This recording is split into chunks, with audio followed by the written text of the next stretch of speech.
إن الحمد لله نحمده ونستعينه ونستغفره ونؤمن به ونتوكل عليه ونعوذ بالله من شرور أنفسنا ومن سيئات أعمالنا من يهده الله فلا مضل له ومن يضلل فلن تجد له وليا مرشدا وأشهد أن لا إله إلا الله وحده لا شريك له ولا ضد ولا ند ولا مثيل له ولا مثال له وأشهد أن سيدنا ومولانا ومعلمنا ومرشدنا ومخرجنا من الظلمات إلى النور محمدا عبده ورسوله أرسله الله بالحق بشيرا ونذيرا وداعيا إلى الله بإذنه وسراجا منيرا فقد بلغ الرسالة وأدى الأمانة ونصح الأمة وكشف الغمة فترك أمته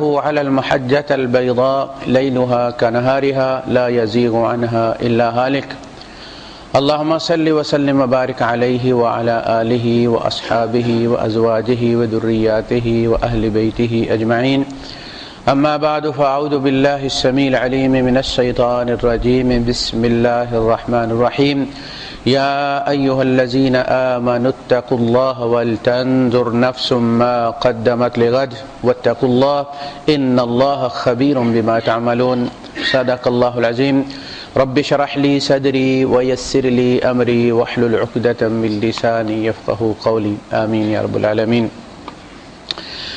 سورہ الحشر کی جو آیت میں نے آپ کے سامنے ابھی تلاوت کی ہے، اس میں اللہ پاک نے ایک ہی آیت میں شروع میں بھی اور اس کے آخر میں بھی تقوی کی نصیحت کی ہے۔ یا ایھا الذین آمنوا اتقوا اللہ، اے ایمان والو اللہ کا تقوی اختیار کرو، یعنی اللہ سے ڈر کر رہو۔ وَلْتَنْظُرْ نَفْسٌ مَا قَدَّمَتْ لِغَدٍ، اور ہر جان کو چاہیے لازماً کہ وہ خود سے چھان پھٹک کر لیا کرے، اپنا آڈٹ خود کر لیا کرے، روزانہ کراس چیک کر لیا کرے اپنے کردار کو، اپنے اعمال کو۔ جب شام ہو تو وہ یہ سوچے کہ میں نے صبح سے شام تک کتنا نفع کمایا، کتنا نقصان کمایا، اور اس وقت تک اس کے پاس توبہ کا جو ہے وہ امکان موجود ہے کہ وہ شر کو مٹا دے اور اسے خیر سے تبدیل کر دے۔ وَلْتَنْظُرْ نَفْسٌ مَا قَدَّمَتْ لِغَدٍ، آنے والی کل، یعنی زندگی صرف آج ہے، ایک دن، کل حساب ہے۔ یہ جو سورج طلوع اور غروب ہوتا ہے نا، وہ یہاں ہوتا ہے، ہم اپنے دنوں کو اس سے ناپتے ہیں۔ جب آپ یہاں سے نکل جاتے ہیں اوپر تو یہ سورج جو ہے یہ غروب اور طلوع نہیں ہوتا، وقت ایک لہر کا نام ہے جس پہ لکیریں یہ کالی اور سفید مار کے اللہ پاک نے ہمیں ناپ کے دیا ہے تاکہ غلطی کا امکان نہ رہے۔ وہ جو بچوں کے اس پہ آپ چڑھاتے ہیں کتابیں، اس پہ کور چڑھاتے ہیں، اس میں دیکھا آپ نے پیچھے جو پیپر ہوتا ہے جو اتارتے ہیں آپ، تو اس پہ چھوٹی چھوٹی لکیریں ہوتی ہیں، وہ اس لیے ہوتی ہیں کہ کاٹنے میں آپ کو آسانی رہے، ورنہ پیپر ایک لہر کا نام ہے، وہ بہت لمبا ہوتا ہے۔ یہی حال وقت کا ہے۔ تو تم شام کے شام حساب کر کے سویا کرو کہ تم نے کل، یعنی اس دن جس دن تم نے اللہ کے سامنے کھڑا ہونا ہے اور حساب دینا ہے، کیا پیش کیا ہے۔ قدمت لغد، آگے کیا بھیجا ہے۔ ہم نے بعد میں جانا ہے، اپنی راحت یا اپنے عذاب کا سامان ہم نے خود پہلے بھیجنا۔ اس کے بعد عجیب بات ہے کہ پھر کہا واتقوا اللہ، اتنے نیک ہونے کے باوجود پھر اللہ کا تقوی اختیار کرنا، اس لیے کہ نیکی جو ہے اس کو ہضم کرنا بڑا مشکل ہے، یہ بڑی خطرناک چیز ہے۔ یہ پھر بندہ بلند ہوتا چلا جاتا ہے اور نیکی کی پھونک بھری چلی جاتی ہے، اور وہ خود کو ہمالیہ سمجھنا شروع ہو جاتا ہے اور دوسروں کو پھر نیچے سمجھنا شروع ہو جاتا ہے۔ وقال اننی من المسلمین، نیک اعمال کرے، لوگوں کو خیر کی طرف بلائے اور خود کو مسلمانوں میں سے گنے کہ میں کوئی زیادہ فن خان نہیں ہو گیا، جنت کی چابی میرے ہاتھ میں نہیں آ گئی، جس طرح باقی مسلمان ہیں میں بھی اسی طرح کا مسلمان ہوں۔ واتقوا اللہ، یہ نیکی تمہیں دوسروں کو کافر بنانے پر آمادہ نہ کر دے کہ فلاں بھی کافر، فلاں بھی کافر، فلاں بھی کافر۔ صرف میں مسلمان اس لیے کہ میں یہ کرتا ہوں۔ واتقوا اللہ، اللہ کا تقوی اختیار کرو، ان اللہ خبیر بما تعملون، بے شک اللہ اس سے باخبر ہے جو تم کرتے ہو۔ دو ہی ہے نا، یا ہم کرنے والے باخبر ہیں یا وہ دیکھنے والا باخبر ہے۔ ہم بھول جاتے ہیں، وما کان ربک نسیا، اللہ بھولنے والا نہیں ہے۔ بل الانسان علی نفسہ بصیرہ، انسان اپنی ذات پر خود بڑا ہی بصیر ہے، باخبر ہے اپنے آپ سے، بڑی بصیرت ہے اسے کہ میں کیا ہوں۔ وَلَوْ أَلْقَى مَعَاذِيرًا، اگرچہ وہ معذرتیں تراشتا ہے مگر یہ معذرتیں اس کے اپنے لیے نہیں ہوتی، وہ دوسروں کا منہ بند کرنے کے لیے ہوتی، خود اسے پتہ ہوتا ہے میں کیا۔ تو ابن جوزی نے تلبیس ابلیس میں لکھا ابلیس کے جال، تلبیس ابلیس، ابلیس کے جال، وہ کس کو کس طرح کس پھندے میں پھنساتا ہے۔ آپ کو پتہ نا چوہا پکڑنے کا جو ہے وہ الگ ہوتا ہے پنجرا، اور مچھلی پکڑنے کا بندوبست الگ ہوتا ہے، اور اسی طرح جو ہے وہ بڑے بڑے دیگر درندوں کو اور جانوروں کو پکڑنے کے الگ، اسی طرح جال ہیں ابلیس کے۔ تو ابن جوزی کہتے ہیں کہ سب سے بدترین تکبر جو ہے جس کے ذریعے شیطان نیکوں کا شکار کرتا ہے، وہ نیکی کا تکبر ہے۔ جب انسان بیٹھ کے جمع تفریق کرتا ہے تو پھر وہ اپنے آپ کو کچھ بڑا ہی سمجھنا شروع ہو جاتا ہے، پھر لوگوں کی جنت اور جہنم کے فیصلے کرنا شروع ہو جاتا ہے کہ فلاں جنت میں جائے گا اور فلاں نہیں جائے گا، اور فلاں مسلمان ہے اور فلاں مسلمان نہیں۔ یہ جو اپنے یہاں ارد گرد آپ کتال دیکھتے ہیں نا، بڑی بڑی تنظیمیں اٹھ گئی ہیں اور کہتے ہیں جی فلاں ملک کے باشندے کافر ہیں اور فلاں ملک کی فوج کافر ہے، اور وہ کافر کہنے کا مطلب یہ ہے کہ وہ مباح دم ہیں، ان کا خون کرنا جائز ہے، چاہے وہ بچے ہیں، چاہے وہ عورتیں ہیں، چاہے وہ بوڑھے ہیں، وہ جس حال میں ہمیں ملیں، اسکول میں ملیں، مدرسے میں ملیں، مسجد میں ملیں، بازار میں ملیں، اسپتال میں ملیں، جہاں کہیں ملیں انہیں مار دو۔ ان کو نیکی کا ہیضہ ہوا ہے، اور یہ ہیضہ شروع ہوا تھا خوارج سے۔ اس امت میں اس کی ابتدا خوارج سے شروع ہوئی تھی، جنہوں نے حضرت علی رضی اللہ تعالیٰ عنہ کے خلاف خروج کیا تھا اور خود سے ایک موقف اختیار کر لیا تھا، علماء سے نہیں لیا تھا۔ اسی طرح یہ لوگ بھی، یہ کوئی علماء نہیں ہے، کوئی حدیث پکڑی اس کی تعویل کی، کوئی آیت پکڑی اس کی تعویل کی، اور اس کی بنیاد پر لوگوں کو کافر قرار دے دیا۔ اور اللہ کے رسول صلی اللہ علیہ وسلم نے اس کے بارے میں باخبر کیا تھا کہ فتویٰ ہمیشہ اپنے علماء سے لوگے، یہ امت شر میں تب مبتلا ہوگی جب اس کے چھوٹے اٹھ کر فتویٰ دینے لگیں گے اور پھر لوگ اس سے گمراہ ہو جائیں گے۔ انہوں نے یہ کہا کہ حضرت علی رضی اللہ تعالیٰ عنہ نے تحکیم تسلیم کر لیے، حکم تسلیم کر لیا کہ میرے اور معاویہ رضی اللہ تعالیٰ عنہ کے درمیان ابو موسیٰ اشعری رضی اللہ تعالیٰ عنہ اور ادھر سے عمرو بن عاص رضی اللہ تعالیٰ عنہ وہ فیصلہ کریں گے، جج ہوں گے۔ انہوں نے کہا جی ان الحکم الا للہ۔ اب دیکھیں آیت انہوں نے پکڑی ہے، حکم تو اللہ ہے، فیصلہ وہ کرتا ہے، آپ نے بندے کو حکم تسلیم کر کے شرک کیا اس لیے آپ واجب القتل۔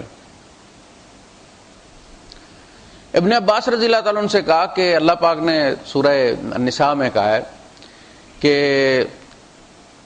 اگر تمہیں یہ خدشہ ہو فَإِنْ خِفْتُمْ شِقَاقَ بَيْنِهِمَا فَابْعَثُوا حَكَمًا مِّنْ أَهْلِهِ وَحَكَمًا مِّنْ أَهْلِهَا، اگر تمہیں یہ خدشہ ہے کہ یہ دونوں اب گھر توڑنے کی حد کو پہنچ چکے ہیں اور اب ان میں افتراق پیدا ہو جائے گا اور شقاق پیدا ہو جائے گا، تو ایک حکم مقرر کرو مرد کے خاندان میں سے اور ایک مقرر کرو عورت کے خاندان میں سے۔ حکمن کا لفظ استعمال فرمایا،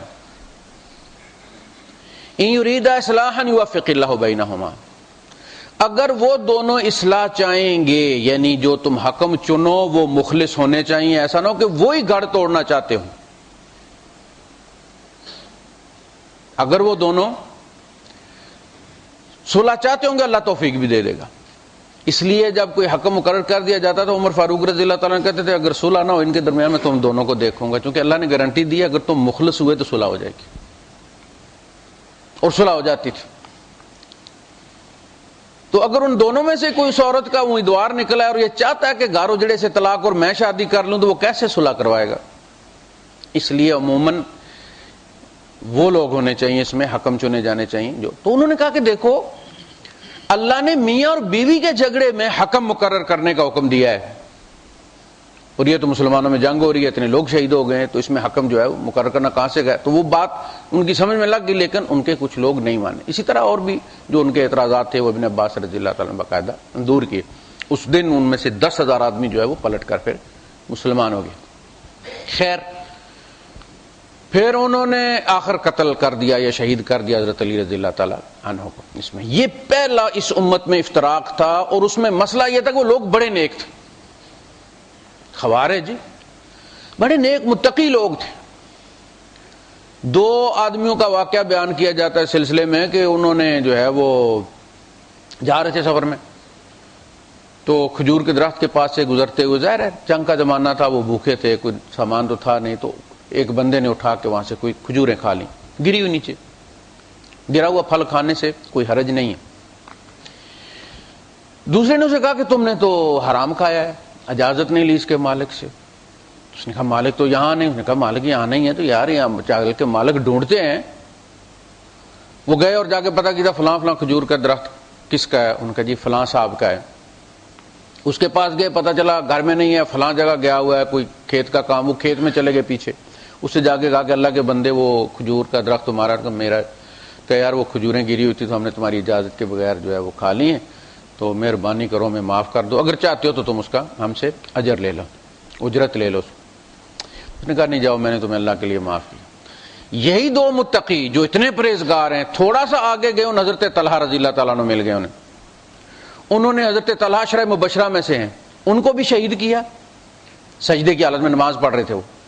ان کی لونڈی جو تھی وہ حاملہ تھی، اس کا پیٹ چاک کیا، اس کے پیٹ میں سے بچہ نکال کے اسے بھی ذبح کیا اور اس عورت کو بھی مار دیا. دیکھا آپ نے تقوی اور قتل، اور اس صفاقی کے ساتھ. یہ ہے اللہ کا تقوی اختیار کرو نیکی کے بعد بھی، اس لیے کہ نیکی کا خمار، نیکی کا ہیضہ بدترین ہے، اس لیے کہ یہ انسان دشمن ہے. تو ان لوگوں نے اپنے آپ کو مسلمان سمجھا، پوری امت کو کافر سمجھا، اس کے علماء کو کافر سمجھا، اس کے حکام کو کافر سمجھا، اس کی فوج کو کافر سمجھا، اس ملک کے باشندوں کو کافر سمجھا، اور ان کے قتال کے فتوے دے دیے. جہاں جو ملے، یہاں تک کہ اپنا ماں باپ بھی اگر ملے تمہیں تو انہیں قتل کر دو. اور دماغ خراب کی برین واشنگ کی. انہوں نے پوری امت مسلمہ کو انہوں نے فساد کا گھر بنا دیا. کفار ان سے محفوظ ہیں، دیکھ لیجیے آپ.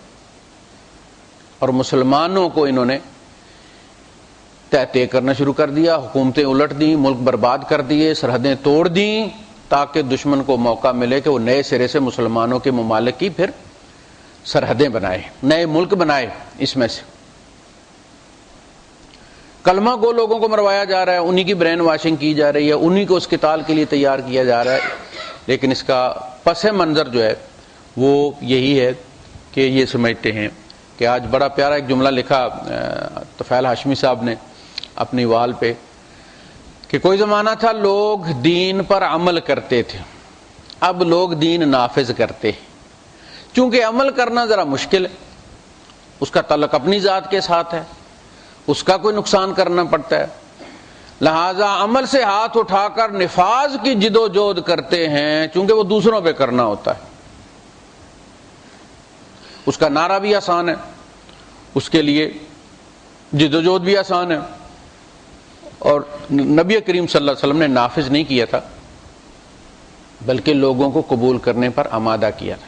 ایک بات نوٹ کر لیں کہ اللہ کے رسول صلی اللہ علیہ وسلم نے ہر رسول کی طرح 13 سال دعوت کا کام کیا ہے، تبلیغ کا کام کیا، اور یہی رسول کا کام ہے اور یہی رسول کرتے آئے. 13 سال کے بعد مدینہ دعوت سے فتح ہوا ہے. ہم کہتے ہیں 13 سال کے کوئی نتائج نہیں نکلے، ہم بڑی چھوٹی سوچ سوچتے. ان 13 سالوں نے مدینہ مسلمان کیا ہے. حضور مدینے کوئی لشکر لے کر نہیں آئے تھے، نہ ہی کوئی لشکر بھیجا تھا اپنے سے پہلے. مدینے والوں نے خود طلب کیا تھا کوئی معلم دیجئے، تو آپ نے مصعب بن عمیر رضی اللہ عنہ کو بھیجا تھا انہیں تعلیم دینے کے لیے. مدینہ فتح نہیں کیا گیا، مدینہ دعوت سے مسلمان ہوا ہے، پہلی ریاست تلوار کے زور پر نہیں لی گئی، دعوت نے کام کیا ہے۔ اس لیے وہ جو کہتے ہیں نا کہ Muhammad failed as a prophet but succeeded as a statesman مین، محمد جو ہے وہ بطور نبی تو ناکام ہو گئے، اسی طرح جس طرح نوح علیہ السلام ان کے نزدیک جس نے کہا یہ، لیکن اللہ نے کہیں نہیں کہا کہ نوح علیہ السلام نے 950 سال لگائے اور فیل ہو گئے، بلکہ اولو العزم رسول گنا ہے کہ اتنا وقت لگا مگر وہ مایوس نہیں ہوئے۔ آؤٹ پٹ نہ ہو اور بندہ لگا رہے اللہ کے حکم پر، یہ عظیمت کا کام ہے۔ تو آپ نے، آپ کی دعوت نے، آپ فیل نہیں ہوئے، آپ کی دعوت نے مدینہ فتح کیا ہے۔ آپ مدینہ بطور ہیڈ آف اسٹیٹ منتقل ہوئے ہیں، فرار نہیں ہوئے مکے سے۔ فرار ہمیشہ لیڈر پہلے ہوتا ہے، لیڈر ہمیشہ فرار، جرنیل جب فرار ہوتا ہے پہلے ہوتا ہے، فوجیں ماری جاتی ہیں پیچھے۔ تاریخ پڑھ لیجئے آپ، مسلمانوں کی پڑھ لیجئے، مغلوں کی پڑھ لیجئے، فوج لڑتی رہتی تھی اور ہمایوں صاحب فرار ہو جاتے تھے۔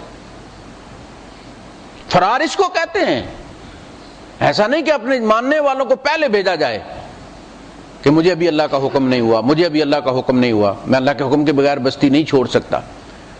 یونس علیہ السلام نے چھوڑی تھی نا اپنے اجتہاد سے بستی، اور دیکھ لیا اپنے انجام۔ جب اللہ نے اجازت دی کہ ہاں آپ جائیے، اب آپ جگہ شفٹ کیجئے، پھر آپ تشریف لے گئے۔ تو آپ فرار ہو کر نہیں گئے، آپ نے ہجرت کی اللہ کے حکم پر بطور ہیڈ آف اسٹیٹ، ایک حاکم کے، اور حاکم کے طور پر ہی مدینے میں آپ کا استقبال کیا گیا۔ پھر اس ریاست کا دفاع کرنے کے لیے تلوار اٹھائی ہے۔ بات کی سمجھ لگی کہ نہیں لگی؟ تلوار سے ملک فتح نہیں، دعوت سے قبول کیا گیا ہے، نافذ نہیں کیا گیا۔ حضور نے نہ پولیس رکھی تھی، نہ عدالتیں لگائی تھیں۔ کوئی خود آ کے کہتا تھا مجھ سے گناہ ہو گئے، فرما دے جا توبہ کر، اللہ معاف کرے گا۔ کبھی پولیس بھیج کر گرفتار ایک بندے کو بھی نہیں کروایا۔ یہ نفاذ کا جو نا اوپر سے تھوپا جائے تو کل سارے ایماندار ہو جائیں گے، یہ تو اسی طرح کا قانون ہے جیسے چائنا بھی کرتا ہے، کرینوں سے لٹکاتا ہے اور بندے شریف ہو جاتے ہیں۔ اس کا دین کے ساتھ کیا تعلق ہے؟ دعوت کے ساتھ کیا تعلق ہے؟ پیغام کے ساتھ کیا تعلق ہے؟ ڈنڈے سے تو ہر کوئی ڈرتا ہے، ڈنڈے سے تو گدھا بھی ڈرتا ہے۔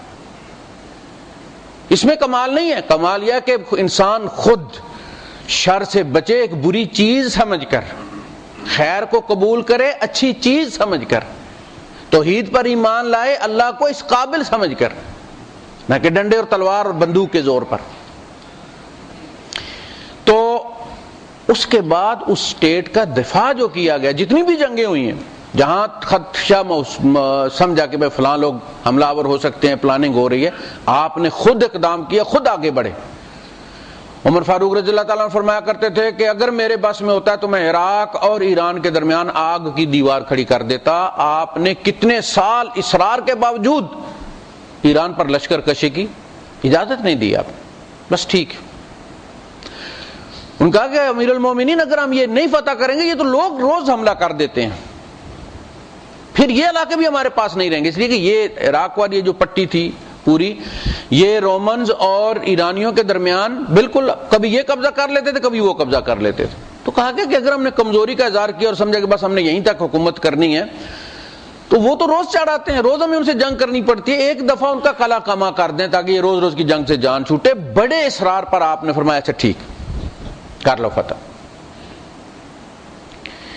تو اس ریاست کا دفاع تلوار سے کیا گیا ہے، مدینہ تلوار سے فتح نہیں کیا گیا، مدینہ دعوت سے فتح ہوا ہے، اور یہی اصل میں دین کی حکمت ہے۔ پھر آپ انبیاء کا حل دیکھیں کہ وہ کتنے خیر خواہ تھے انسانیت کے، صرف مسلمانوں کے نہیں، انسانیت کے۔ حضرت سلیمان علیہ السلام فرماتے ہیں کہ یہ میری آزمائش اللہ نے اس لیے کیا تھا کہ وہ دیکھے کہ میں شکر کرتا ہوں یا ناشکری کرتا ہوں، شکر کرتا ہوں یا کفر کرتا ہوں۔ جب شکر کے مقابلے میں کفر آتا ہے تو اس سے مراد ناشکری ہوتی ہے، اور اس لیے کہا کہ انسان بڑا ناشکرا یعنی کفار۔ من شکر فانما یشکر لنفسہ، جو شکر ادا کرے گا وہ اپنی جان کے نفع کے لیے کرے گا، اللہ پر کوئی احسان نہیں ہے۔ ومن کفر، جس نے کفر کیا تو آپ نے نہیں فرمایا اللہ اسے آگ میں ڈالے گا، اللہ اس کو اتنے کروڑوں سال آگ میں ڈالے گا، اللہ اس کا یہ کر دے گا، اللہ اس کا بیڑا غرق کر دے. فرمایا فإن ربی غنی کریم، میرا اللہ بے پرواہ ہے، بڑا کرم کرنے والا. کیا بات ہے. یہ ہے فرق ہمارے حیضہ شدہ نیک میں اور انبیاء کی نیت میں. وہ ہمیشہ انسانیت کے خیر خواہ رہے ہیں. ان تعذبہم فإنہم عبادک، اے اللہ، عیسیٰ علیہ السلام میدان حشر میں کہیں گے اے اللہ اگر تو ان کو سزا دے تو یہ تیرے بندے ہیں، تیرے غلام ہیں، تجھے حق حاصل ہے. آپ کو پتا نا غلاموں پر مالک کو پورا کنٹرول حاصل ہوتا تھا. غلام کے کوئی حقوق نہیں ہوتے. اللہ کے مقابلے میں ہمارے کوئی حقوق نہیں. ہم اس کی اسی طرح مخلوق ہیں جس طرح کاکروچ ہیں، چوہے ہیں، بلیاں ہیں. اور ہم نے انسان بننے کے کوئی پیسے نہیں دیے اللہ پاک کو کہ ہم سے پیسے لے لو. وہ غریب تھے، ان کے پاس پیسے نہیں تھے، ان کو کاکروچ بنا دیے. یہ اس کا فیصلہ، اس کا انتخاب ہے اور اس کا شکر ہے کہ اس نے ہمیں انسانوں میں سے بنایا ہے. آج ہم بڑے کہتے ہیں ہمارے ساتھ یہ زیادتی کرتا ہے جی، دین میں یہ زیادتی ہے جی، ہمارے ساتھ یہ سختی ہے جی، ہم فلاں ڈھینگ ہے. اللہ پاک تمہیں کاکروچ بنا دیتا، تم گٹروں میں گھومتے پھرتے، کوئی جوتا اٹھا کے تمہیں مار دیتا. کہاں تھے تمہارے رائٹس؟ اس کا انتخاب ہے کہ اس نے تمہیں انسان بنایا. اور سب سے بڑا کمال یہ کہ ہمارے چاہے بغیر ہمیں مسلمان بنا دی. اس سے بڑھ کر پھر اللہ سے شکوہ کرنا بنتا نہیں ہے. اگرچہ ہم ساری زندگی ننگے پاؤں گزار دیں، بغیر چھت کے گزار دیں، اگر اسلام ہمارے پاس ہے تو ہمیں دنیا و آخرت کی ہر چیز مل گئی. اتنی بڑی نعمت ہے. تو یہ اللہ کا انتخاب ہے کہ اس نے کس کو کیا بنایا. کوئی رائٹس نہیں ہے اس میں کہ ہم یہ دعویٰ کر دیں گے اللہ نے ہماری حق تلفی کیا. ہمارا کوئی حق ہے ہی نہیں. جس کو چاہے جب چاہے ماں کے پیٹ میں مار دے، پیدا ہونے کے بعد مار دے، جوانی میں مار دے، باپ کے سامنے مار دے. کوئی نہیں کہہ سکتا اللہ نے مجھے کیوں مارا، پہلے ماں باپ کو مارنا چاہیے، میرا حق تھا کہ میں جیوں. نہیں، زندگی اللہ کا فیصلہ ہے، تیرا حق نہیں ہے. اللہ کا فیصلہ کتنی دیتا ہے. تو نے پیسے دے کے نہیں خریدے کہ تو یہ کہ میں نے پیسے تو دیے تھے سال کے، 10 سال کے، 50 سال کے، اور اللہ نے 10 سال بعد مار دیا مجھے. نہیں، اس کے فیصلے. سبب کا انتخاب بھی وہی کرتا ہے. تو اس تکفیری ذہنیت کے پیچھے کہ دوسروں کو کافر قرار دینا اصلاً نیکی کا حیضہ ہے. وہ نیک نہیں ہے. مسلمانوں کا قاتل نیک کیسے ہو سکتا؟ آپ دیکھ لیں، آج میں کچھ احادیث آپ کے سامنے رکھوں گا کہ نبی کریم صلی اللہ علیہ وسلم نے اس پر کتنی شدت اختیار کی کہ جو شخص ان چیزوں پر ایمان لایا. حدیث جبرائیل بڑی مشہور حدیث ہے. یعنی جبرائیل امین انسانی شکل میں آئے ہیں اور بالکل آخری دور میں آئے اور صحابہ کے مجمع میں آئے، چھپ کر بھی نہیں آئے، سب کے سامنے بھری مجلس میں سوال کیے. اور یہ بہت اہم حدیث. یہ اگر ہر بندے کو یاد ہو نا تو پھر یہ فلاں کافر والا مسئلہ ہی ختم ہو جائے. تو وہ آئے اور ان بڑے ادب کے ساتھ اللہ کے رسول صلی اللہ علیہ وسلم کے سامنے 2 زانو ہو کے بیٹھے، اپنے دونوں ہاتھ جو ہے وہ اپنے رانوں پہ رکھے اور حضور سے کہا کہ آپ مجھے بتائیے کہ ایمان کیا ہے. تو آپ نے وہی چیزیں گنوا دی جسے ان پڑھتے آمنت باللہ و ملائکتہ و کتبہ و رسلہ والیوم الآخر والقدر خیر و شر من اللہ تعالی. وہ چیزیں گنوا دی آپ نے کہ یہ چیزیں ہیں جن پر جو شخص ایمان رکھتا ہے، یعنی اللہ کا، اللہ کے رسول کا اقرار کرتا ہے، اللہ کی توحید کا اقرار کرتا ہے، فرشتوں کا، کتابوں کو مانتا ہے، آخرت کو مانتا ہے، مرنے کے بعد اٹھ زندگی ہے، اور خیر اور شر کرنے کی قوت ایک ہی خدا کی طرف سے ہے، برائی کا خدا الگ نہیں ہے. ایک ہی خدا ہے جس نے ہمیں ایک صلاحیت دی ہے. ہم اس کو اچھے کام میں خرچ کریں گے، صرف کریں گے تو وہ نیکی ہے. وہی صلاحیت، وہی وقت ہم شر میں خرچ کریں گے، برے کام میں خرچ کریں گے تو وہی شر. بس اتنی ساری بات. شر کوئی الگ سے چیز نہیں ہے. ہر صلاحیت جو بھی برا، جو سوچتا ہے بینک لوٹنے کو سوچتا ہے، اسے اچھی صلاحیت دی گئی تھی نا. وہ کوئی مالی نظام بھی بنا سکتا تھا، کوئی اور کام کر سکتا تھا، اس اقلیت سے کوئی اچھا کام کر سکتا تھا، نہیں کیا، اس نے برا کیا، یہ شر ہو گئے. خود سے کوئی نہیں. سورج موجود ہے، روشنی ہے، سورج کے چلے جانے کے بعد اندھیرا ہو جاتا ہے. اندھیرا ہے، وہ اندھیرا خود کوئی چیز نہیں ہے. سورج کی یا روشنی کی عدم موجودگی اندھیرا ہے. روشنی لے آئیے، اندھیرا خود سے بھاگ جائے گا. یعنی خیر کی عدم موجودگی اصلاً شر ہے. خیر جب آتی ہے، جاء الحق زهق الباطل. باطل کیا ہے؟ حق کی عدم موجودگی کا نام باطل ہے. جو ہی حق آتا ہے باطل چلا جاتا ہے، جو ہی شروع جاتا ہے اندھیرا اپنے کپڑے شاپر میں ڈال کے نکل جاتا ہے. اتنی ساری بات ہے. سورج لاؤ، روشنی لاؤ، شمع جلاؤ، دیا جلاؤ، یہ ڈنڈے سے دور نہیں ہوتا. لوگوں کی اصلاح ڈنڈے سے نہیں ہوتی، انہیں خیر کی طرف راغب کر دو. تو وہ 5-6 چیزیں جن پر ایمان رکھنا ہے، جو بندہ ان پر ایمان رکھتا ہے اسے کافر نہیں کہا جا سکتا. اور جو بندہ خود سے اقرار کر کے اسلام میں داخل ہوا ہے، انکار کر کے اسلام سے خارج ہو سکتا ہے، دوسرا کوئی بھی اس کو اسلام سے خارج نہیں کر سکتا. یہاں تک کہ نبی بھی عبداللہ ابن ابی میں کافروں والی ہر، بلکہ کافروں سے بدترین صورتحال تھی اس کی، ہر بار اس نے کی ہے. حضور صلی اللہ علیہ وسلم کے قتل کی اس نے سازش کی ہے. سورہ توبہ میں جو آخری صورت نازل ہوئی ہے، ان کو کوئی 10-11 بار کافر کہا ہے، لا تعتذروا قد کفرتم بعد ایمانکم، لیکن پھر کہا فاعرض عنہم، اے نبی ان سے اعراض کرو. یہ کلمہ ڈھال بن گیا ان کے لیے، انکار کر دیں مارے جائیں. انکار نہیں کیا. نبی کریم صلی اللہ علیہ وسلم نے جنازہ پڑھا دیا، فرمایا میرا یہ جنازہ پڑھانا اس کو فائدہ نہیں دے گا. اس کی اپنی حالت، اس کا سٹیٹس یہ ہے، لیکن چونکہ جنازہ مسلمان کی ایک نشانی ہے لہذا جنازہ اس کا پڑھا دیا. اس کے بعد جو منافق تھے، ممانعت کے بعد کہ کم از کم آپ مت پڑھائیں، آپ نے صحابہ سے یہ نہیں کہا کہ منافقوں کا جنازہ نہ پڑھا کرو. یہ بات نوٹ کریں آپ. وَلَا تُصَلِّ عَلَيْهِمْ، آپ نہ پڑھیں. جمع کا صیغہ استعمال نہیں فرمایا کہ مسلمان نہ پڑھیں. اے نبی کم از کم آپ مت پڑھیں. آپ نے نہیں پڑھا. کیا کہا؟ فرمایا اپنے بھائی کا جنازہ پڑھ. کسی منافق کے رشتہ دار آئے نا، کہا کہ اللہ کے رسول فلاں بندہ مر گیا ہے تو آپ جنازہ پڑھیں گے. آپ نے فرمایا تم بھائی کا جنازہ پڑھ کے دفنا دو. ان کا جنازہ اس کو مت پڑھو، منافق ہے. کہا تم پڑھ کے دفنا دو. حضرت اسامہ رضی اللہ تعالیٰ کو بھیجا گیا ایک سریے میں، ایک پیٹرولنگ یونٹ کے ساتھ، کہیں کسی قبیلے پر چھاپا مارنے کے لیے. تو وہاں کا جو کوئی بندہ تھا وہ بڑا جنگجو تھا، بڑا ماہر تھا. اس نے یوں سمجھ لیں کہ یعنی جو روایت کرتے ہیں صاحب، وہ کہتے ہیں کہ وہ جس طرف رخ کرتا تھا اور جس بندے کو تاڑ لیتا تھا کہ اس کو مارنا ہے، اسے مار کے ہی رہتا تھا. درجنوں بندے اس نے شہید کر دیے. وہ بجلی کے کوندے کی طرح لپکتا تھا، کسی کے داؤ میں نہیں آتا تھا. بس اس سے ذرا سی غفلت ہوئی اور وہ حضرت اسامہ رضی اللہ تعالیٰ عنہ کے نیزے کے سامنے آ گیا. ماہر تھا، اسے پتا تھا کہ اب میرے لیے اب کوئی ٹائم نہیں ہے.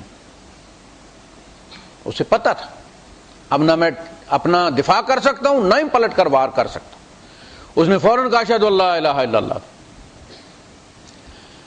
ہمارے رضی اللہ تعالیٰ کو پتا تھا کہ یہ جان بچانے کے لیے کر رہے ہیں. ابھی کون سا میں نے درس قرآن دیا ہے کہ اس کا دل بدل گیا ہو گیا ہے. انہوں نے ٹھوک دیا، پرو دیا. لیکن آپ کے دل میں کھٹک رہی. آپ نے نبی کریم صلی اللہ علیہ وسلم سے آ کر پوچھا کہ اللہ کے رسول بندہ تھا اور اس نے اتنا ہمارا نقصان کیا، پھر وہ اللہ کا کرنا ایسا ہوا کہ میرے سامنے آ گیا. اور جب اس نے دیکھا کہ موت سامنے کھڑی ہے تو اس نے کلمہ پڑھ لیا، لیکن میں نے اس کو مار دیا. تو آپ نے فرمایا تو نے اس کا کلمہ سن لیا تھا؟ فرمایا وہ تو سن لیا. حضور نے فرمایا پھر جب وہ کلمہ استغاثہ لے کر آئے گا قیامت کے دن تو تم کیا جواب دو گے؟ آپ نے فرمایا اللہ کے رسول میرے لیے آپ مغفرت کی دعا کریں. آپ نے فرمایا اسامہ کلمہ جب آئے گا تو کیا جواب دو گے؟ 3 بار انہوں نے استغفار کے لیے آگا، 3 بار حضور نے یہی دہرایا کہ کلمہ جب آئے گا تو کیا جواب دو۔ اب دیکھیں اسامہ فرماتے ہیں کہ میں نے کہا کہ کاش میں آج مسلمان ہوا ہوتا کہ یہ قتل میرے پیچھے سے اتر گیا ہوتا، میری جان چھوٹ جاتی اس قتل سے۔ انہوں نے کہا کہ اللہ کے رسول وہ تو جان بچانے کے لیے اس نے کلمہ پڑھا تھا، نیزے کے ڈر سے کلمہ پڑھا تھا۔ آپ نے فرمایا اسامہ تو نے اس کا دل چیر کے کیوں نہیں دیکھ لیا؟ یہ کلمہ جو ہے کلمہ ہے، اس میں کوئی اگر مگر نہیں ہے۔ کلمہ گوؤں کو مسجدوں میں نماز جمعے والے دن نمازیوں سمیت اڑا دینے والے محمد کے امتی کیسے ہو سکتے ہیں صلی اللہ علیہ وسلم، جو اسامہ کو بھی اس کی اجازت نہیں دیتے کہ وہ ایسے شخص کو قتل کریں جس نے میدان جنگ میں درجنوں مسلمانوں کو شہید کر دیے، اور سامنے نظر آ رہا ہے کہ اس نے اسلحے کے زور پہ کلمہ پڑھا ہے، لیکن کلمے کا ریگارڈ اتنا ہے کہ حضور فرماتے ہیں کہ رک جانا چاہیے تھا تیرے نیزے کو۔ اس کے بعد کوئی گنجائش کسی کے لیے بچتی نہیں۔ تو 5 چیزیں 6 وہ ہو گئیں۔ اس کے بعد ان کا کہ اچھا اخبرنی عن الاسلام، اسلام کے بارے میں بتائیے۔ آپ نے کہا شہادتین وہی جو ایمان کی ابتدا ہے، وہی اسلام کی ابتدا ہے۔ ایمان میں اقرار ہے، اسلام میں عمل ہے، کہ آپ عمل سے بھی وہ ثابت کریں کہ جس کا اقرار آپ نے کیا، اور اس کی ابتدا نماز سے ہوتی ہے، کیونکہ ہو سکتا ہے زندگی بھر اس انسان کو زکوٰۃ کی استطاعت ہی نہ ہو، لہذا زکوٰۃ اس کا ٹیسٹ نہیں ہو سکتی۔ روزہ ہو سکتا ہے وہ بیمار ہو، روزہ بھی نہیں رکھ سکتا۔ حج کی استطاعت کتنے مسلمان ہیں جن کو حج کی استطاعت نہیں؟ اصل جو چیز تھی وہ نماز ہے، اس لیے حضور نے فرمایا العہد بیننا و بینہم الصلاۃ، ہمارے اور ان کے درمیان فرق یا عہد نماز کا ہے۔ من ترکھا فقد کفر، جس نے اس کو ترک کر دیا اس نے کفر کر دیا، یعنی عملی کفر کیا اس نے۔ شہادتین کے بعد پھر نماز ہے، روزہ ہے، زکوٰۃ ہے اور حج ہے، یہ عمل ہے، وہ قول ہے۔ ایمان قول ہے اور اسلام عمل کا نام، ایکٹیویٹی کا نام ہے۔ اسی لیے جب ہم جنازہ پڑھتے ہیں تو ہم کہتے ہیں کہ اللہم من احییتہ منا فاحیہ علی الاسلام، کیونکہ اس ایمان کی عملی صورت اسلام ہے۔ اگر ایمان نہیں ہے تو اسلام کا وجود ہی کوئی نہیں۔ جب تک ہم میں سے جس کو بھی جب تک زندہ رکھے اسلام پر زندہ رکھ، یعنی پریکٹس کرتے ہوئے، ایمان کی پریکٹس کرتے ہوئے زندہ رکھ۔ وَمَن تَوَفَّيْتَهُ مِنَّا فَتَوَفَّهُ عَلَى الْإِيمَانِ، ہاں جان لے تو ایمان پر لے، کیونکہ اس وقت پھر باقی موقع نہیں ہوتے۔ تو یہ حدیث یہ واضح کرتی ہے کہ اسلام کیا ہے، مسلم کون ہے، مومن کون ہے۔ ہم تھوڑی تھوڑی چیزیں کسی کی پکڑ کر پھر کہتے ہیں جی وہ کافر ہے، اور یہ اس میں ان کی کتابوں کی تعویل کر، لکھنے والا کہتا میں نے یوں لکھا ہے اور ہم کہتے ہیں نہیں نہیں تو نے ایسے نہیں لکھا، تیری نیت یہ نہیں تھی، میں طے کروں گا کہ تیری نیت کیا تھی۔ اور پچھلوں کی کتاب میں پکڑ کر آنے والی نسلوں کو کافر قرار دینا، جنہوں نے لکھا ہوگا غلط لکھا ہوگا، اللہ کے پاس چلے گئے، محاسبہ ہو جائے گا، قیامت کا دن اللہ پاک نے کس لیے رکھا ہے، تم نے دنیا میں ہی عدالتیں لگا لی، اللہ کے لیے کام ہی کوئی نہیں چھوڑا، یہی تم فیصلے کر رہے ہو جنت اور جہنم کے۔ تو یہ کتنا خطرناک کام ہے۔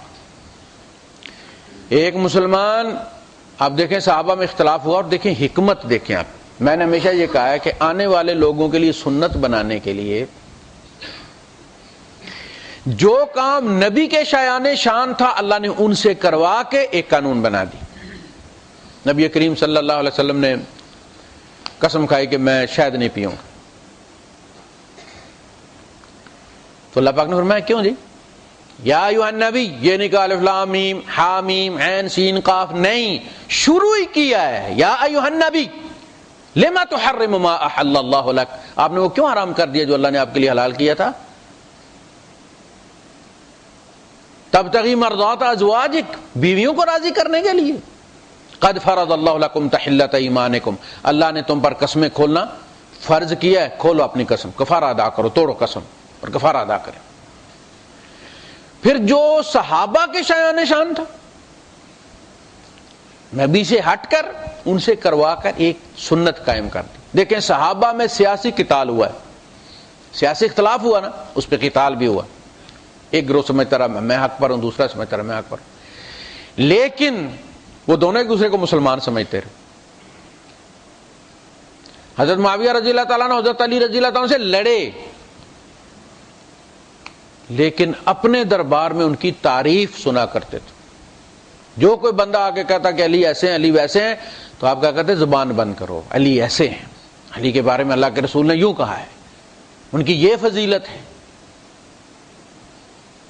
اور ایک دوسرے کے جنازے پڑھے، لڑے ہیں، شہید ہوئے ہیں، جو ادھر گرے ان کا جنازہ حضرت علی رضی اللہ تعالیٰ عنہ پڑھا رہے ہیں، جو ادھر گرے ان کا جنازہ وہ پڑھا رہے ہیں، یہ نہیں کہ یہ کافر۔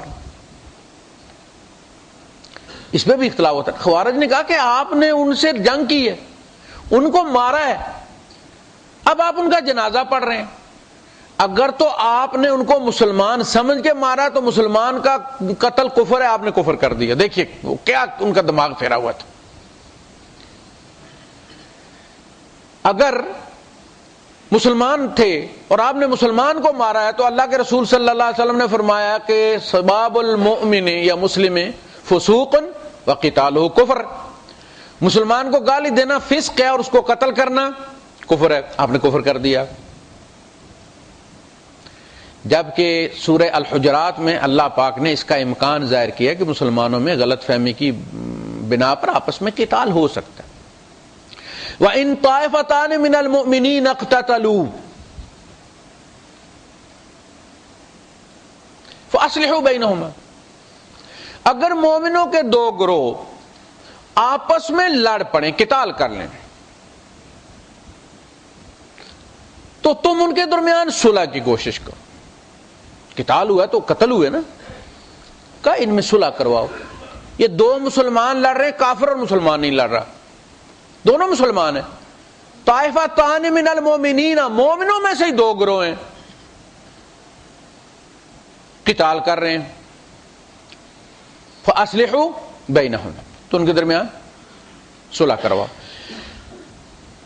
اب ان میں سے ایک زیادتی کر رہا ہے، فَإِن بَغَتْ إِحْدَاهُمَا عَلَى الْأُخْرَى، اگر ایک زیادتی کر رہا ہے، بغاوت کر رہا ہے دوسرے پر، تعدی کر رہا ہے،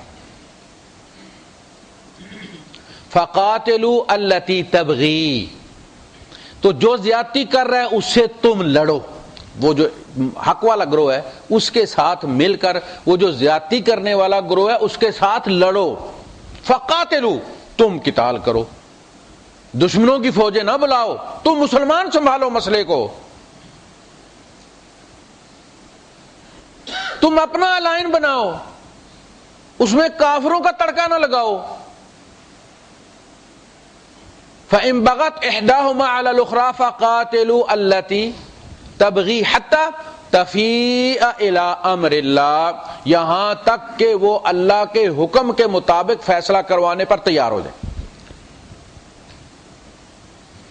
وہ کہ ٹھیک ہے جی بس، یعنی ایسا نہیں کہ چونکہ وہ اب ہار مان گیا ہے، تم نے اسے شکست دے دی ہے، اس نے ہار تسلیم کر لی ہے، صلح پر راضی ہو گیا، اب ساری شرطیں اسی پر ٹھونس دو، اس کو دوائیاں بھی بچوں کے لیے مت دو، اس کی امپورٹ ایکسپورٹ بھی بند کر دو، اس پر تم فضائی پابندیاں بھی لگا دو، اس پر تم فلاں بھی کرو، گلا گھونٹ کے مار دو اسے، نہیں۔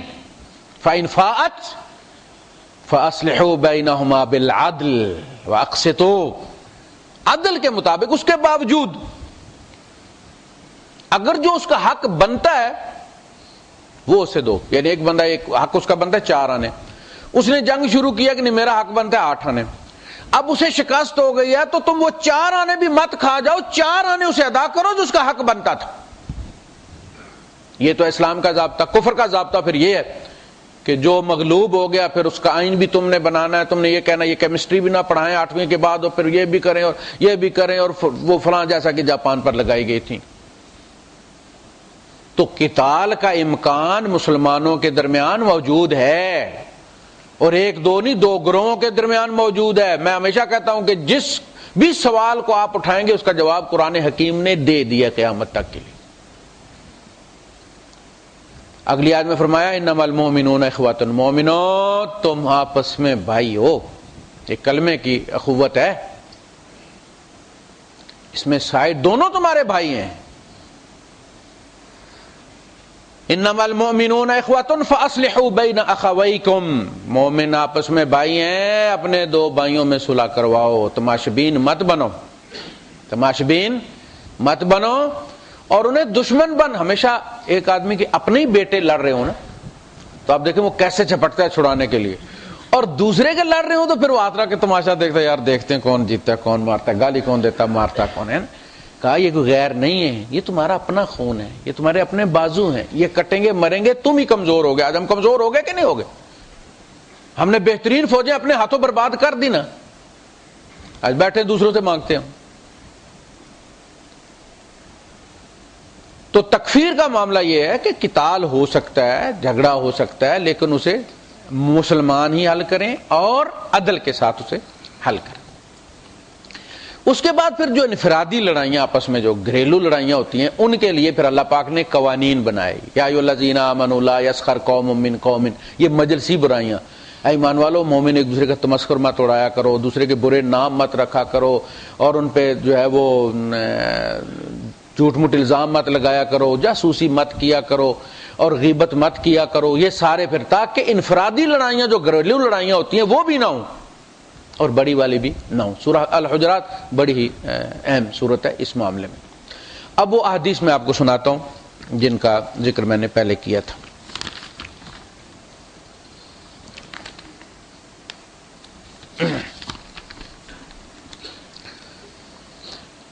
التصدیق بارکان الایمان، اس میں ان تؤمن باللہ وملائکتہ وکتبہ ورسلہ والیوم الآخر وتؤمن بالقدر خیرہ وشرہ۔ شر اور خیر کی قدرت کا مسئلہ یہ نہیں ہے کہ اللہ شر کرواتا ہے، یہ جو تقدیر عام طور پر لوگ سمجھتے ہیں نا کہ جو برائی میں نے کی ہے تقدیر میں لکھی ہوئی تو میں نے کی ہے نا، اور جو خیر میں نے کی ہے تقدیر میں لکھی ہوئی کی ہے، تو پھر آپ کو جنت کس کے لیے؟ آپ تو روبوٹ ہو گئے نا، پھر امتحان کس چیز کا؟ وہ عالم ارواح میں بھی ہم کو جانتا تھا اللہ پاک، اپنے علم میں وہ ہم سے آگاہ تھا کہ ہم کیا ہیں، اپنے علم کی بنیاد پر سزا دینی ہوتی تو ہمیں دنیا میں بھیجنا ہی نہیں تھا، اس مٹی کے ساتھ ہمارا منہ کالا کرنا ہی نہیں تھا، وہیں فیصلہ کر دیتا کون اس کے فیصلے کو چیلنج کرنے والا تھا، کچھ کو جنت میں بھیج دیتا کچھ کو جہنم میں بھیج دیتا۔ میں جانتا ہوں تم کو میں بھیجتا دنیا میں، تم نے یہ کرنا، کون چیلنج کر سکتا تھا اللہ کے علم کو؟ اس نے دنیا میں بھیجا۔ اور فَأَلْهَمَهَا فُجُورَهَا وَتَقْوَاهَا، شر اور خیر دونوں کے ریسیپٹر انسان کے اپنے اندر رکھے، تم ایکٹیویٹ کرتے ہو اسے، تم انہیں انیبل کرتے ہو۔ آپ کرتے ہیں نا مختلف فنکشن اپنے کمپیوٹر کے ڈسیبل اور انیبل کرتے ہیں، وہ اس میں آلریڈی ہوتے ہیں تو آپ کرتے ہیں نا۔ خیر اور شر ہمارے اندر موجود ہے، خیر اور شر کے سپورٹر بھی موجود ہیں، ہمارے پاس ایمان کی دولت ہے، شیطان ہمیں سکھاتا رہتا ہے کہ بھائی یہ بھی کر لو یہ بھی کر لو۔ یہ ایسا ہوتا نا کہ ایک بچہ ہوتا ہے اس کے پاس پیسے ہوتے ہیں اور دوسرا ساتھ چھیڑو ہوتا ہے اس کے پاس ہوتا کچھ نہیں ہے، مگر اس کے بازو میں گلے چل یار پراٹھے کھاتے ہیں، چل یار وہ تکے لے لیتے ہیں، چل یار وہ فلاں، چل یار فلم دیکھتے ہیں، اب پیسے اس کے پاس ہیں، مشورے یہ دے رہا ہے تو نہ مانے نا وہ مشورہ، پیسے تو اس کے ہیں نا، کہ نہیں یار میں نہیں کرتا تھا، کر سکتا تھا نا انکار، بس شیطان ہمارے گلے میں بازو کر رہی ہے، چل یار یہ کرتے ہیں، چلو ہوٹل پہ چلتے ہیں، اور ہم مانتے چلے جاتے ہیں، اس کا زور کوئی نہیں ہے۔ وہ جو ہمارے اندر شر کو قبول کرنے والی ایک چیز رکھی وہ اس کو سگنل دیتا ہے اور ہم اس کو قبول کر لیتے ہیں۔ یہ بات قیامت کے دن وہ کہے گا میدان حشر میں بھی کہ دیکھو میرا کام دعوت دینا تھا، زور کوئی نہیں تھا، نہ دلیل کی طاقت تھی، نہ میرے پاس فزیکل تمہارے اوپر کوئی طاقت تھی، میں تو مشورہ دیتا تھا، بھائی صاحب آپ کی بڑی مہربانی آپ میرا مشورہ مان لیتے تھے۔ آپ بازار جاتے ہیں ہر دکان کے بعد بندہ کھڑا ہو، بھائی صاحب ادھر آؤ، خان صاحب ادھر آؤ، حاجی صاحب ادھر آؤ، مولوی صاحب ادھر آؤ، آوازیں دیتا، آپ ساری دکانوں میں گھس جاتے ہیں، جہاں آپ کا دل کرتا آپ جاتے ہیں۔ نہیں تو دیکھ کے اسے مسکرا کے آگے چلے جاتے ہیں. تو شیطان بھی ہر برائی کی طرف دعوت دیتا ہے، بھائی صاحب یہ کرو یہ کرو. اور جو بندہ برائی اسے ہوتا ہے کہ بھائی میں 10 دن لگاؤں گا تو یہ برائی کرے گا، اور 10 منٹ لگاؤں گا تو یہ نیکی کے نام پر برائی کر لے گا، اس کو نیکی کی دعوت دیتا ہے. یار آج یہ نہ کریں بدعت، اس لیے بدعتی کو توبہ نصیب نہیں ہوتی کیونکہ اس کو گناہ ہی نہیں سمجھتا. لہذا نیک کو نیکی کے نام پر مارتا ہے. تو اس کا کام صرف اس الہام کو قبول. الہمہا فجورہا و تقوی، فجور اور تقوی دونوں چیزیں اللہ نے انسان میں رکھی ہیں.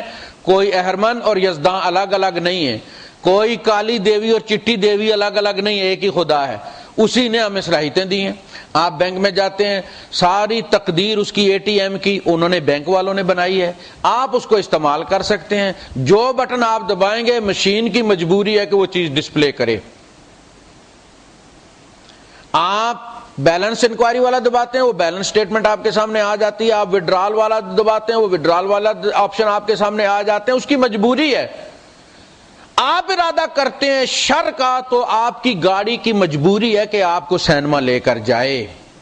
یہ اسے کہہ دیا گیا کہ یہ میرا بندہ ہے، اگرچہ تمہیں مس یوز کرے تم نے اس کی بات ماننی ہے، حساب میں لے لوں گا اس سے، تم نے انکار نہیں کرنا.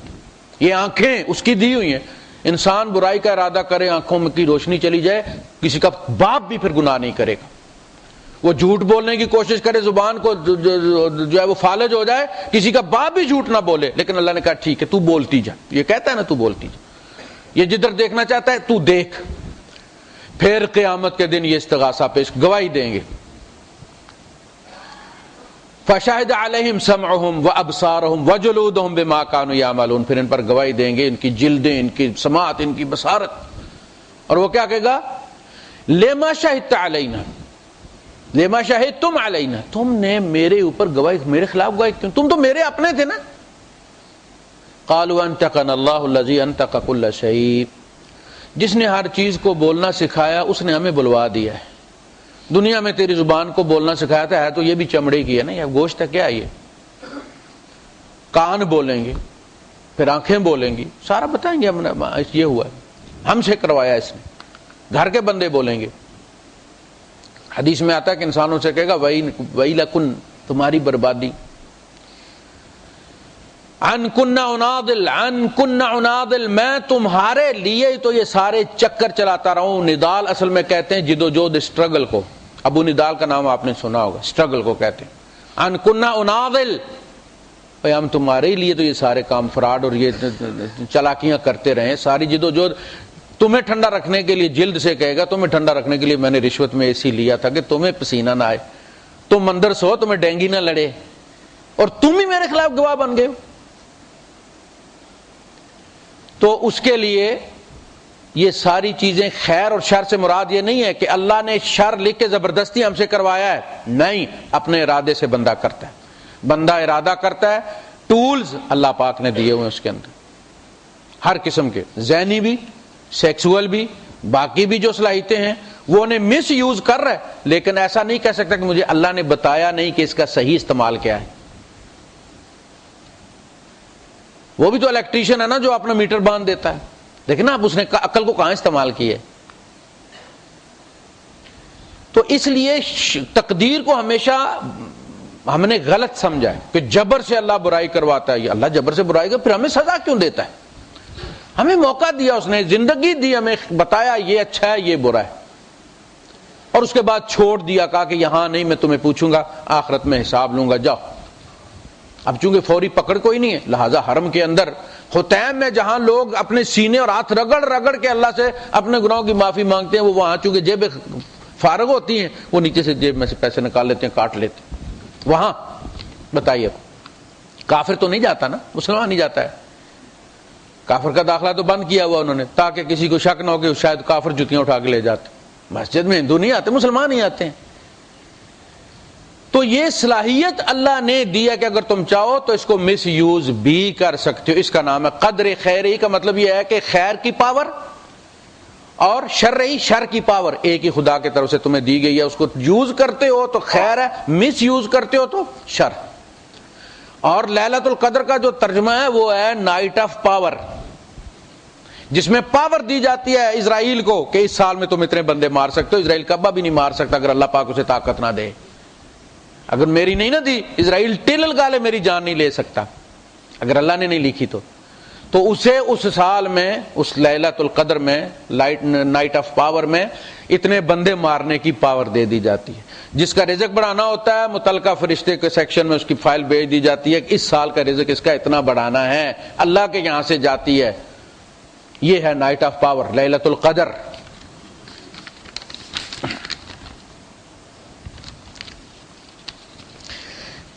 الایمان بضع و سبعون او بضع و ستون شعبہ, ایمان 70 یا کچھ 60 یا کچھ درجے. اب دیکھیے افضل لا الہ الا اللہ, اس کی پہلی سیڑھی یہ ہے کہ بندہ لا الہ الا اللہ کہہ دے تو وہ داخل ہو جاتا ہے ایمان. اس کے بعد سٹیجز ہیں, جیسے آپ پاکستان میں جاتے ہیں تو ایئرپورٹ آپ کا انٹری پوائنٹ ہے.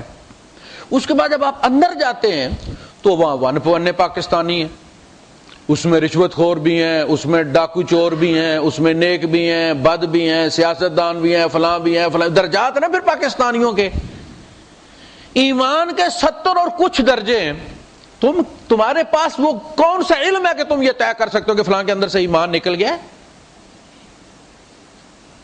یہاں تک کہ اگر کلمہ گو رستے سے پتھر یا کانٹا بھی ہٹا دیتا ہے تو تم اسے قتل نہیں کر سکتے. یہ بھی ایمان کا درجے کی نشانی ہے, وہ مومن ہے. دیکھیے آپ, افضلها لا الہ الا اللہ وادناها اماطۃ الاذى, اور اس کا آخری درجہ یہ ہے کہ وہ رستے سے اذیت ناک چیزوں کو ہٹاتا ہے. تم اسے قتل نہیں کر سکتے, مومن. یہ فیصلہ خدا ہی کرے گا کسی شخص کے بارے میں کہ وہ مومن ہے یا نہیں. تمہارے پاس کوئی علم نہیں ہے. ہو سکتا ہے تم نے جس کمی کی بنیاد پر اس کو کافر قرار دے رہے ہو, تم سے زیادہ کوئی دوسرا شعبہ اس کے اندر ایمان والا موجود ہے. حیا, ایک بھائی دوسرے, شائنس ہوتا ہے نا بندے کی طبیعت میں, جینیٹیکل کچھ لوگ ایسے ہوتے ہیں شرمیلے ہوتے ہیں, بھوکے ہوں گے لیکن یہ نہیں کہہ سکتے کہ بھائی صاحب مجھے کھانے کو دو. ہاں نسوار مانگ لیتے, سگریٹ مانگ لیتا بندہ. یہ ایسی ڈیٹ چیز ہے کہ بھوکا مر جائے گا, روٹی نہیں مانگے گا اس کی انا, لیکن سگریٹ کہے گا بھائی صاحب سگریٹ ہے تھوڑے کو, نسوار. یہ دو چیزیں ایسی ہیں بندہ مانگ لیتا ہے.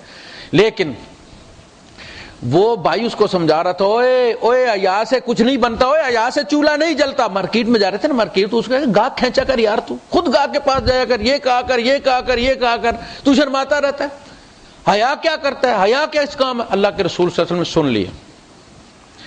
آپ نے فرمایا حیا اسے جنت میں لے جائے گا. حیا ایمان کے شعبوں میں سے ایک شعبہ ہے.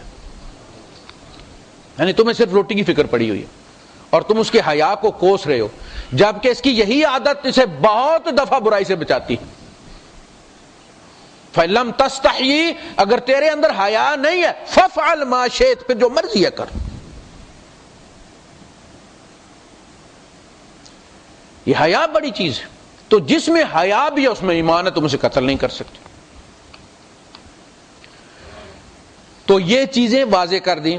قدر خیر و شر کس کو کہتے ہیں؟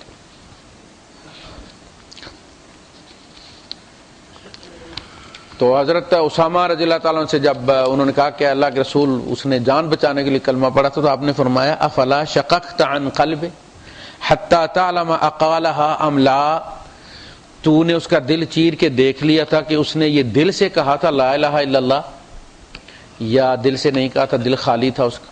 دلوں کے معاملے تو اللہ کے پاس ہے, تو نے فیصلہ کیسے کر لیا؟ اسی طرح تکفیر اللہ کا حق ہے, اس میں کسی کو مداخلت کا حق حاصل نہیں ہے. وہی کسی کو کافر قرار دے گا کہ یہ کافر ہے اور یہ مومن ہے.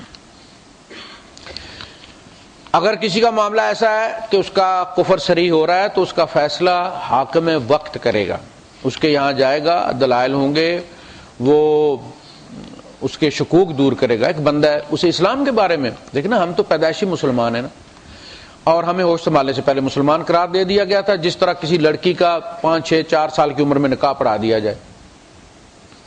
اب وہ جوان ہوئی ہے اور جسے نکاح پڑھایا گیا اسے وہ پسند نہیں ہے, تو اسے یہ حق حاصل ہے, توڑ دے اسے. جب بندہ بالغ ہو جائے، عقل و شعور والا ہو جائے، تو پہلی چیز یہ ہے کہ اسے قرآن اور حدیث پڑھ کر اپنے ایمان کا خود فیصلہ کرنا چاہیے، تاکہ کسی کو جواب دے سکے کہ وہ مسلمان کیوں ہے۔ بات کی سمجھ لگی کہ نہیں لگی؟ آج ہمیں سے کتنے لوگ یہ کہہ سکتے ہیں میں اس لیے مسلمان ہوں کہ اسلام میں یہ ہے؟ ہم جتنی چیزیں گنوائیں گے وہ دوسرے مذہب میں بھی آ جائیں گی، روزہ ان میں بھی ہے، ماں باپ کی خدمت ان میں بھی ہے، میاں بیوی کے حقوق ان میں بھی ہیں، بہت ساری چیزیں ہیں۔ تو ہم کو مسلمان بنایا خادم حسین نائی نے، اور سنبھالنے سے پہلے، اور اس کے بعد ہمارے پاس ٹائم ہی کوئی نہیں بچا کہ ہم اپنے ایمان کا جائزہ لیں کہ ہم کیوں مسلمان ہیں، اسلام میں کیا خوبیاں ہیں۔ اگر کسی کو شک شکوک ہو جائے تو آپ اسے کافر نہیں کہہ سکتے۔ حاکم وقت اسے متعلقہ، وہ کہتا ہے میں تقی عثمانی صاحب سے ملنا چاہتا ہوں، ملوایا جائے گا، تقی عثمانی صاحب کو مجبور کیا جائے گا ملے بندے سے، اس کے شکوک و شبہات دور کریں، آپ ان کی ذمہ داری ہوگی۔ نہیں مطمئن ہوتا دوسرا بندہ دیا جائے گا، پھر اسے عمر بھر کے لیے قید کر دیا جائے گا۔ اگر جان بوجھ کر اس کے شکوک دور بھی ہو گئے اور وہ غنڈہ گردی کر رہا ہے تو پھر اسے قید رکھے گا حاکم، جب تک کہ وہ توبہ نہیں کرتا اور رجوع نہیں کرتا۔ وآخر دعوانا الحمدللہ۔